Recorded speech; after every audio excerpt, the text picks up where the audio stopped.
Nation of Fit in 10, welcome to day 13 of the challenge. We are into the teens and again, closing in, as I mentioned yesterday, closing in on the end of week 2, the 1/5 point of the challenge, that 20% mark, which is, you know, again, we still have a lot to do, but you can see how fast this challenge goes by, right? 1/5 just about completed. I'm going to get right into your feedback, but before I do, send me your feedback. It's part of your accountability, and accountability is going to help you to do better in this challenge. So if you haven't already, please go to www.trainonmain.com/fit-in-10 check-in, okay? It's in your macro email. Send me your feedback. All right, so somebody asked me a question, or as part of their feedback, yesterday we talked about recovery strategies. I should have just upon reflection, I really want to state that what I was talking about more specifically was muscular recovery. Okay, we could talk about other modes of recovery, nervous system, etc. I'm talking just purely about muscular recovery, okay? Tissue recovery, muscular tissue recovery. And of course, I mentioned yesterday the two biggest things, okay, there's some supplements you can take and all that kind of stuff, but the two biggest things, getting enough sleep and of course getting enough calories with protein, okay? Not just protein alone, because protein alone without the calories, that's just not going to be able, that will, if you don't have enough calories but your protein is high, you're still going to burn protein for energy, okay? If your calories are too low, your protein's there, you're still going to burn protein for energy. You're not going to have enough protein to do its job, okay? So it's going to affect your recovery if you don't get enough calories. I'll do a video on why I give you guys, as much calories as I do, because certainly we could go less. We'll talk about that in another video. Breathing during cardio, I talked a little bit about this yesterday. I don't really care, but as I mentioned, there are specific movements where I will recommend that you breathe a certain way, whether it's whatever, squats, deadlifts, overhead presses, etc.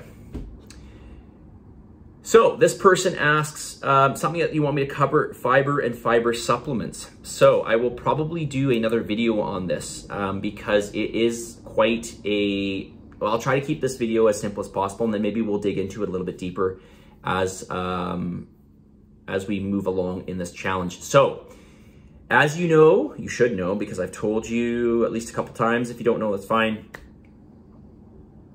We are going to have a fiber target coming up. And so this will happen in the next couple weeks. So fiber is, so right now you're trying to get a target of protein, carbohydrates, and fats, right? All of these three things make up your calories for the day. So you get those things, you get those three things in and you get your calories for the day. We're gonna add to this a fiber target in the near future. And fiber falls within the category of carbohydrates, okay? Now, for the most part, fiber has no bearing on your total calories for the day. So, sort of, okay? We'll talk about that in a second. I'll talk about specifically where you could get some calories from fiber. But generally, when we're talking about fiber, there's two major categories. We've got soluble and insoluble fiber. And this plays an important role in not just proper digestion and being able to go to the washroom without any problems, but of course, it promotes a healthy gut, and this is really, really important for assimilation of nutrients, really important for our enteric system, right? Our gut, our brain to gut axes. It's also really important for body composition and general health when it comes to regulating things like poor cholesterol carriers, insulin levels, okay, and blood glucose levels among some other things. Well, one of the big one I should mention, of course, is inflammatory markers in the bloodstream, like you see reactive protein. Fiber plays a super important role in all of these. So it is something that we do want to take note of, and we do want to make sure that we get enough of, especially as we increase our protein intake. All right, so all right, so what are some examples of, well, actually, let me talk about insoluble fiber here just quickly. Insoluble fiber, for the most part, that's just going to run right through you. Your body is not going to digest that at all. It's basically going to, you can think of it as something that is sort of greasing the pipes, so to speak. Soluble fiber, on the other hand, this is something where it will bypass your stomach and intestinal tract until it gets to your large intestine, where, especially if you get a good variety of soluble fiber, different sources of soluble fiber, this is going to help promote a greater diversity of microbiota in your large intestine, which is important for intestinal health. But also along with that, you're going to get a production of short-chain fatty acids from the microbiota, consuming these different soluble fibers.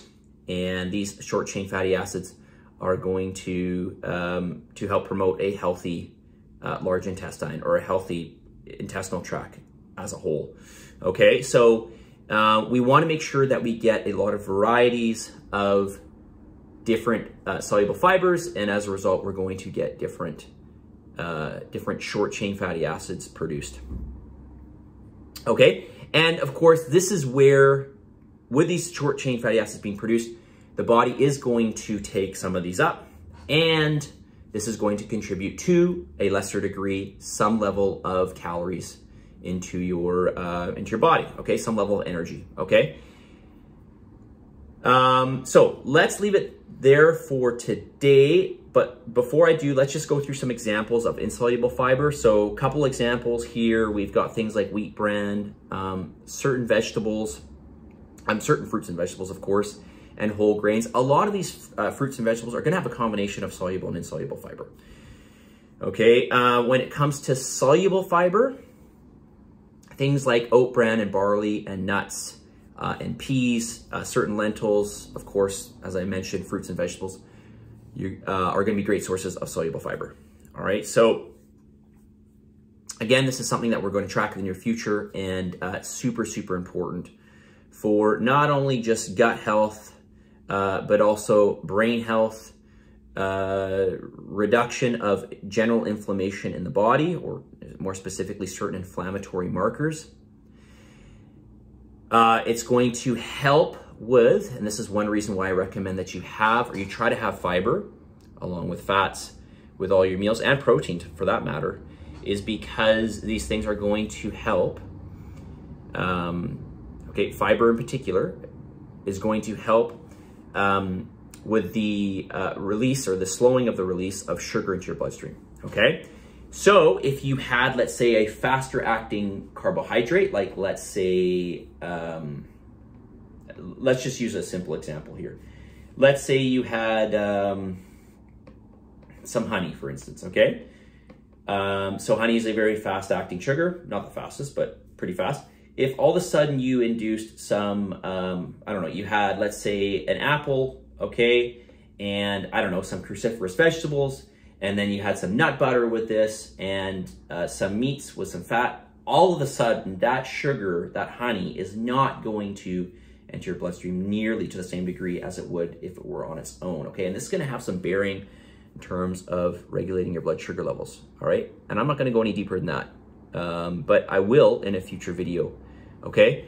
Because I probably said enough. But just think, fiber is good for us. It's beyond just having a good crap, for lack of better words. And I don't want to, I hate to say that it is, you know, the most important thing for us to get, but it is super important. It is right up there. Okay, so think about getting fiber. And this is another reason why I promote real whole foods, because a lot of real whole foods, putting meats aside, a lot of real whole foods have the fiber, right? We need that fiber that might otherwise not be there in a lot of these processed foods. Okay, message of the day.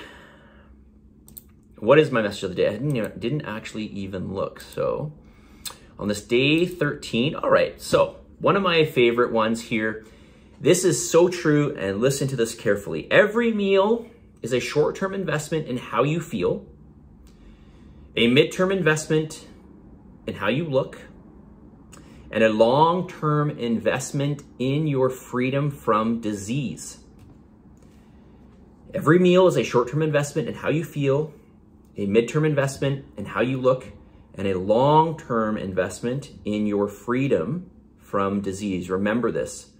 What you eat matters and has bearing on what's going to happen to you, both short-term, midterm, and arguably most important, long-term, at least when it comes to our physical health. But not just our physical health, our mental health as well, right? Well, I guess you could say that our mental and physical health are really connected. They are. Positive energy, positive vibes, believe in yourself, and for the love of God, give some gratitude, and I will talk to you all tomorrow. See you guys.